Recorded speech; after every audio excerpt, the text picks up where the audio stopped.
Hang on a sec. Okay, now I don't have to listen to myself echo. Go ahead, Chris. Hardest thing about teaching or learning the Ollie, your choice. Echo, and just teasing.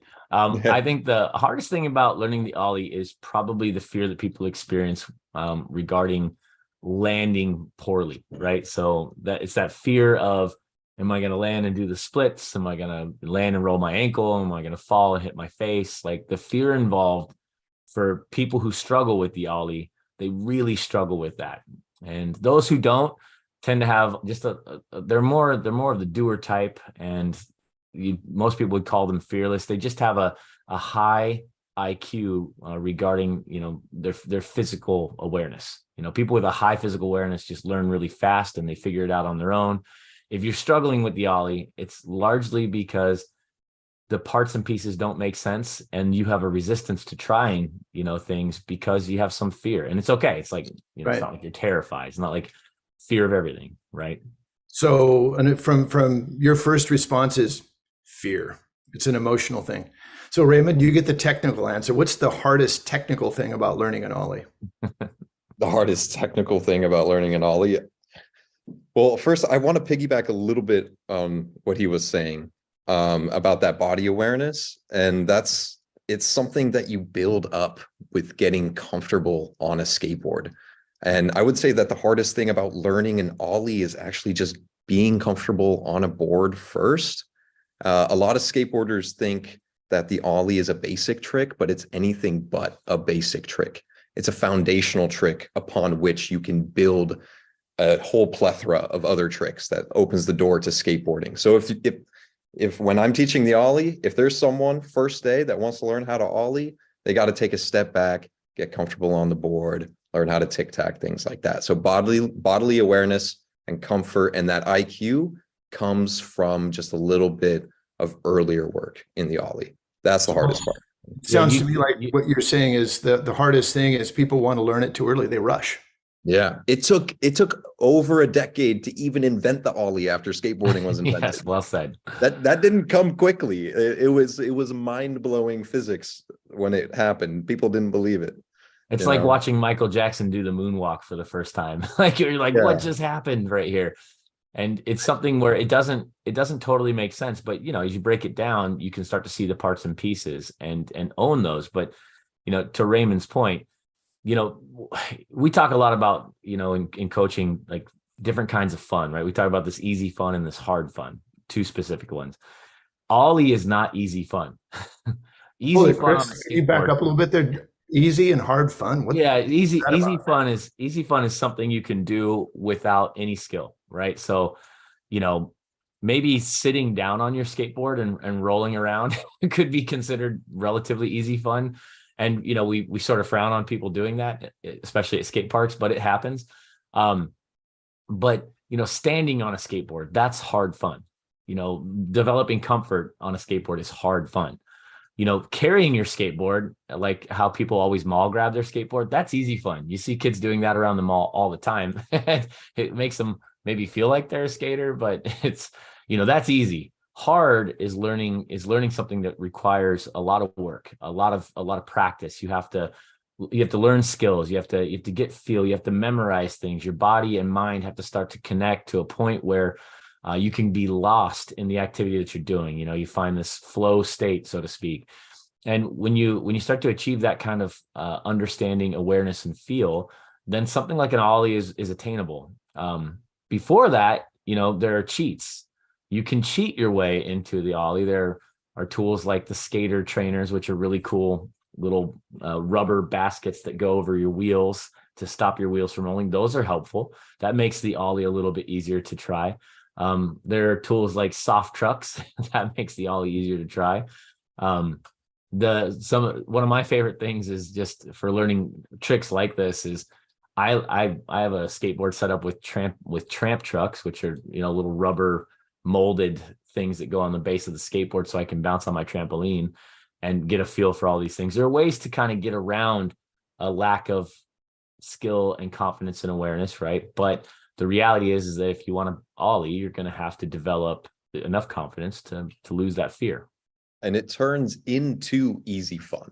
That's It the thing does, with yes. doing hard things. You approach it in a systematic, step-by-step, calculated way that like you're getting onto a skateboard, you're not dropping in right away, or else the barrier to learning is too great.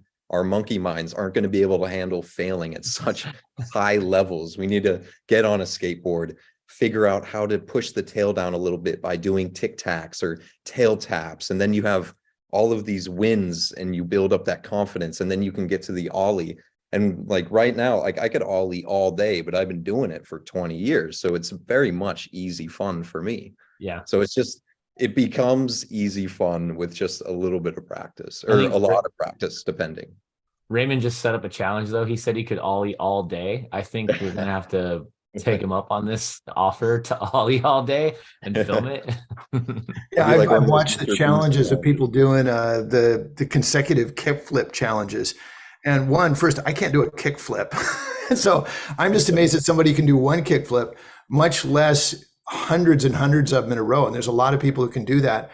But the fact that they can physically do hundreds of kickflip ollies is an astounding just accomplishment of athleticism from teenagers who were supposedly unfit and can't focus. Right. Right. Well, it's all a matter of passion, right? So, or focus and intention. And once people kind of find it and you want to solve that problem, this is the cool thing about the Ollie. The Ollie is sort of a mystery for everybody. And when you achieve it, it's your own version of the Ollie. And it's like when people start to synthesize things on their own, it's as if they invented it. I mean, imagine being, I'm not going to argue who invented the Ollie, but imagine being who, Rodney Mullen in the moment when he took the Ollie to the street, right? And he's out there and just cracks that thing off, probably in that little 10 by 10 piece of concrete in this house, his parents' house in Florida or whatever. And he figures it out. And the first one happens. Like that moment is such an incredible moment for people in the learning process. That you never forget it. And it is yours, even though thousands of other people, hundreds of thousands, whatever, maybe millions of people have done Ollies before you. It's still your moment. And so your process to get to that moment is going to be different than anyone else's process. And that's okay. It's from a coach's perspective, the key to figuring out your own pathway is just like eating an elephant. You take it one small bite at a time. The smaller the bite, the better. And you start to break things down into the simplest parts and pieces you possibly can. And you learn those pieces independently. And once that begins to happen, you start to put these pieces together. And Awesome. One of my favorite ways even to approach it is to start with landings. Figuring out how to land dynamically takes away the fear of landing the Ollie, which is probably the scariest part of doing the Ollie. It's like when you start an Ollie, the board might shoot out from underneath you. That's scary. If you get into the air, then what happens? It's like the landing becomes a scary thing. Learning how to land first is huge. Right. I've got a question for you then. I was teaching a group of basically 10-year-old girls during the pandemic. We were all sitting on the rubber playground near our house, and the girls, none of them could skateboard, and they're all standing around after 30 minutes in this class, and they looked at me and they said, "Coach Joe, we want to learn the Ollie." Of course they did. So what would you do in that situation? Raymond, I mean, what would you do? What would I do? Well, I've done this before. I had a bunch of 7-year-olds that were just there. I would just have them for 15 minutes. It was a school day outing and we were doing groups. And, of course, first it's standing on the board and I'm teaching them. Just one of the most important things when you first get onto a skateboard is not having your toes hanging off the edges of the board. Right. People have their heels on the board. What's but wrong on a with that? skateboard, huh? What's wrong with that? Well, what I always do, and it always gets a lot of laughs. So if you're teaching the Ollie to someone, try to show them how unnimble you are on your heels by jumping around on your heels. It always gets a laugh, but it really drives home an important message. We don't do anything on our heels, especially not things that are nimble. So why do it on an unbalanced board that you've never done anything on? So you have to bring your toes onto the board and kind of get on your toes. Because if you can jump around on your toes, well, I'm saying all day again, but for a reasonable amount of time. Well, Raymond, let me add something to that too. Just I'm going to use a terrible reference here, but I've got my little creature. Let's see if I can. You can't There see we it. go. There we go. All right. There you can kind of see the feet. So when someone stands with their heels on the skateboard here, right above my finger, they will lock their knees out and they'll bend at the hips like that. Mhm. And that little process takes the ankle out of play, right? And Mhm. for us to be able to jump, if we want to jump, as Raymond said, we don't jump off our heels. We have to be on the toes, because once the toes come into play, the knees, the ankles can bend, and you can start to see that change where now the little creature guy, sorry for the blur, but now the little creature guy has bent knees and ankles. If we stand on our heels and the heels are close to the center of the board, which is where they'll inevitably be, they move towards the center to maintain balance over that board. We're going to do things with our upper body, and we're going to straighten our legs out. If we stand with our ankles, with the balls of our feet, and you got to think of your foot as a tripod, right? On your foot, you've got, sort of like your hand, you've got sort of the heel, then you've got a little pad over here on your foot and a little pad over here. It's a tripod. If you can't utilize the front two pads, you're not going to jump very high. If all you're using is that heel pad, you're not going to get much out of it. So we got to engage the whole foot, bend the ankle, bend the knee, then we can get a lot of action. Sorry, Raymond, go take it away, man. No worries. So first thing, But I'll jump in with one thing that Chris just brought up that's super important, and that is that there's a skater named Andy McDonald he can do everything on his skateboard, amazing stuff. He doesn't ever seem to fall, but I quote him as saying once, he said, "Whenever I make a mistake, the first thing I do is go like, crap, I didn't bend my knees." But Chris made a point too that you can't bend your knees without bending your ankles.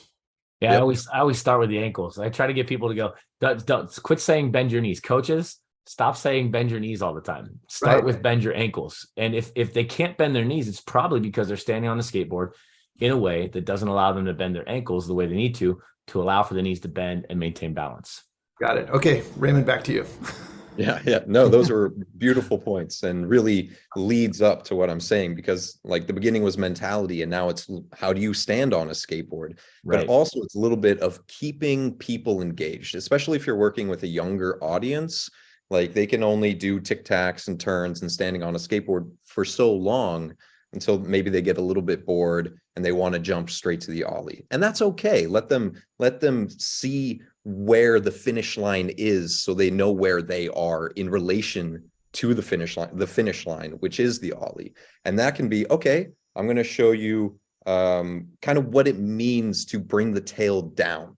All right. That's going to be the second step if they really want to get into the ollie. What was the first step? Oh, the first step is learning how to be on your board right. Yeah. Right. All right. So that's being on your toes. But it's also another very funny thing that, and it makes sense, is that people don't put their back foot far enough onto the tail. Can you And this bring is that another figure board up and show us what you mean? Yeah. So a lot of times people will just stand on the middle of the skateboard like this. Okay, their toes are on, they can bend their knees, we're good there. But their back foot, this one, is kind of like almost a little bit over the trucks, maybe it just right where that concave is starting to set in. Now, here's another actionable thing for people who are teaching people the ollie, is you can use a little bit of physics. If you bring your finger, and this is a tech deck, so it's very easy, but if you bring your finger to a real skateboard that's sitting on the ground, you can lift the nose of that skateboard super easily with just a pinky by just pressing down. And you show them that, and then you move it maybe an inch closer, and then it gets a little harder, then a little harder, and then a little harder until your finger is above the trucks, and then it's impossible. So essentially what you're showing them is that the farther you bring your foot back, the easier it's going to be to bring that nose up. And that is like another step, is being able to bring that tail down. Yeah. So first of all, you get on your toes, then you Not on your toes. Think more balls of your feet, right? You really want pressure on your, for example, when you stand to set up for your ollie, I love what Raymond's saying, spot on. But you have to get the front foot, you have contact across most of the foot. Your heel's probably off the skateboard a little bit, right? Because you're more aligned to the ball of the foot, but your whole foot's touching. You're not tiptoed out. Your back foot, however, will be a little more tiptoed out. That heel will be up off the back. So when you're thinking about it, it's like you are up on the pad of your foot on your back foot, but your front foot is a little more neutral. Your ankle, your foot is a little flatter to the board, even though you're dominant. You have dominant pressure over the balls of the feet there. Your whole foot can and should be in contact with the skateboard. So, think about that. Setup is so important. I love what Raymond's saying. And you're not going to be able to set up for an ollie until you're comfortable having your front foot somewhere well into the middle of the skateboard, well behind the front trucks, and your back foot wherever you like it on the tail. I put my back foot way up on the tail. Some people put their back foot just up to the edge of the tail. But no matter how you prefer the feel of that ollie or that setup position, you have to prefer a feel. You have to have enough reps just standing there on a skateboard, moving your feet around and practicing lifting the nose of the board to where that feels comfortable. And it's like, I can easily put my foot here. I can adjust it 1 inch back. I can make these adjustments, and I'm starting to develop a little bit of feel. For someone who's just starting out, foot back on the tail. You want at least your pinky toe edge of the foot all the way up against the tail.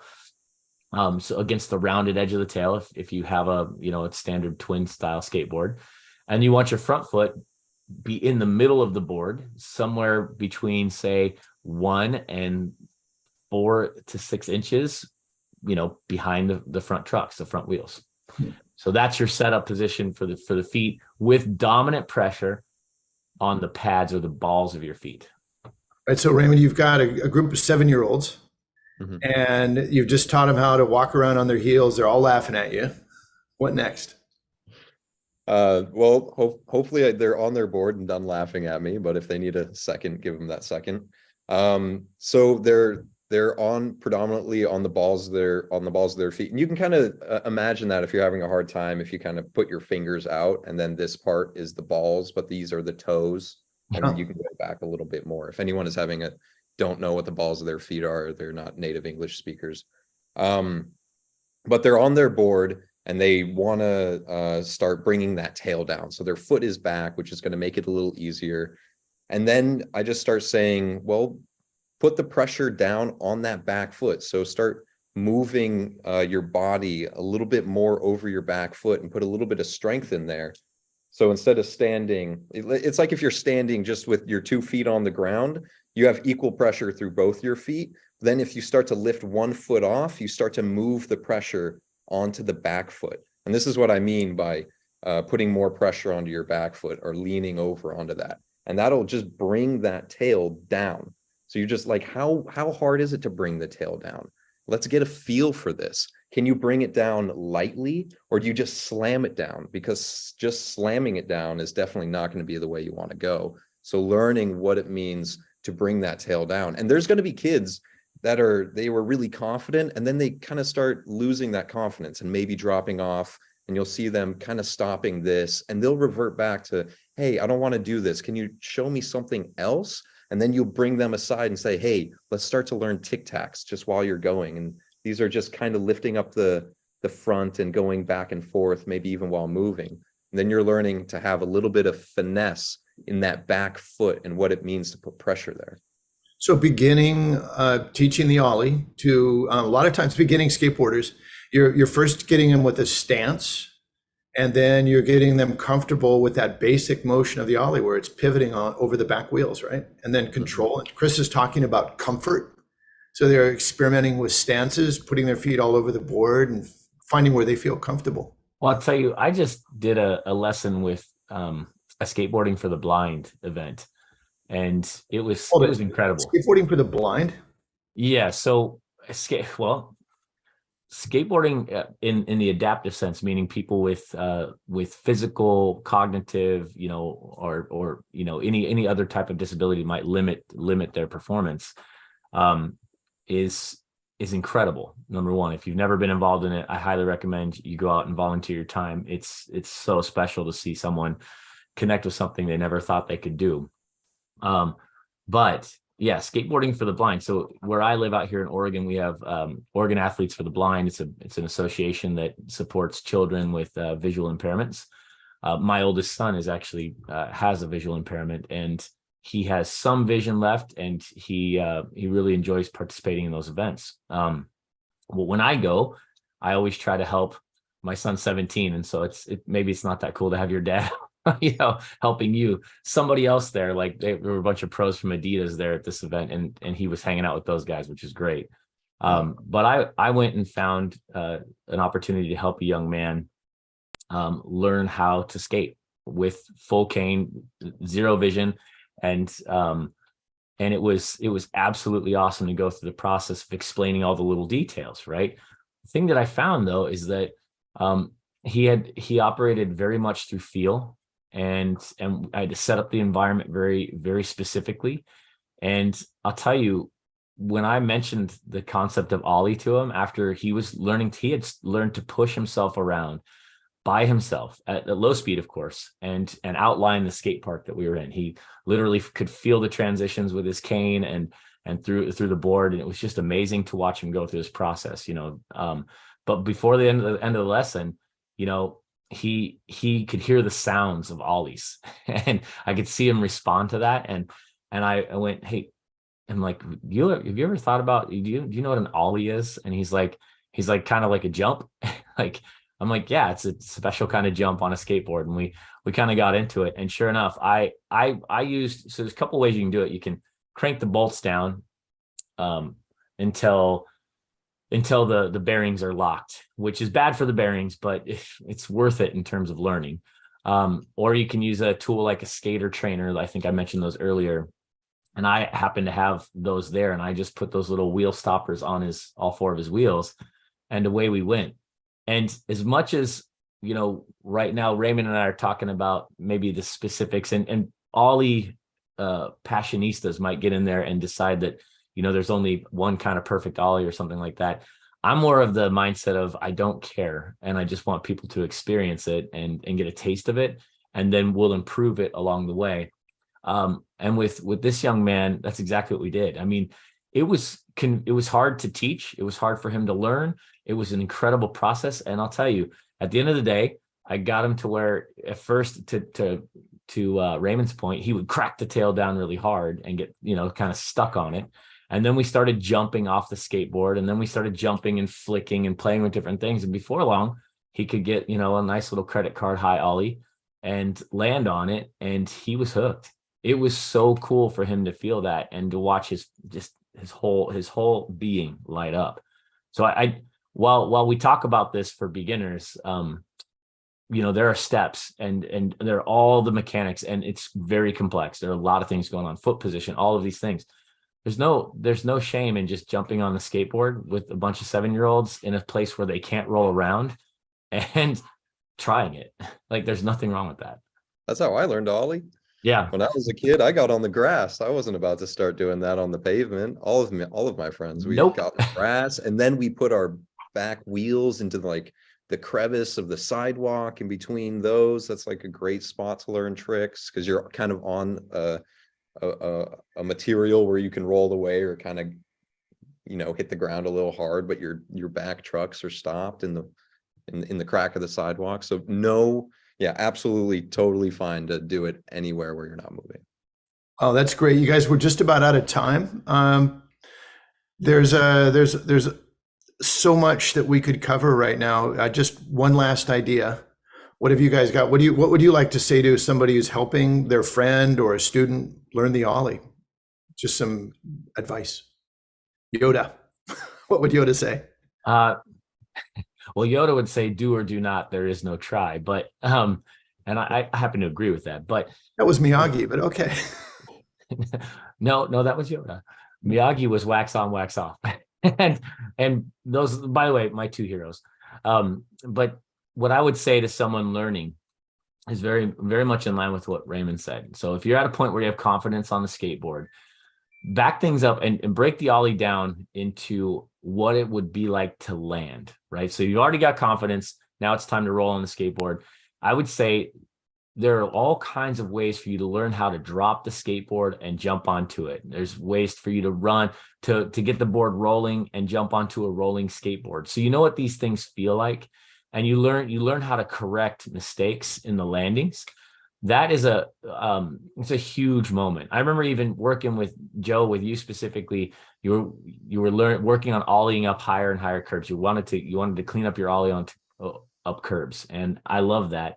And I think you and I talked a lot about leaning into the failure, right? So literally ollieing and landing on the curb intentionally, and learning how to take that hit and be okay with it. That And was a breakthrough for me when you told me that it's okay not to land with my back wheels on top of the curb. And so after that, I just went straight for the curb, and I was ready for it to, the curbs like this, the board's supposed to go up and ollie flat on it. But instead I was landing middle of the board and sliding up and then popping it. That rocketed forward because you created a lower level, an easier progression for me. yeah. And I would say, so that learning those landings and learning how to be okay with the mistaken landings first, and then starting to learn the mechanics in a place where you're not rolling around. And that's a great place to learn, but where you still get some response out of the board. So rubberized platforms at playgrounds. Playgrounds have hard rubber platforms where the board won't roll as fast, and you can also crank down the bolts and slow down your wheels a little bit to help with that. And you can go and learn your ollie there and still get some response out of the tail. Right.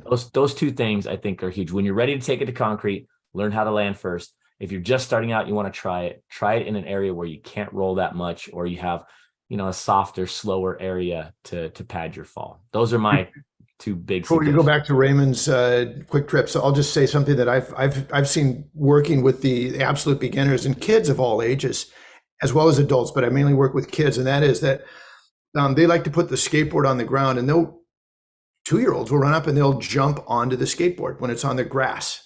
They'll just run up and jump on it. They think that's fun. They'll do it over and over and over. Yep. So I think that next time I'm going to try, when I have people like this, I'll say, all right, we're going to learn how to do the landing first, because if you're going to launch, you got to land, and just put the board flat on the ground and just have people practice jumping on it flat, not rolling, not running up, not doing anything where you throw it in the air or flip it or anything.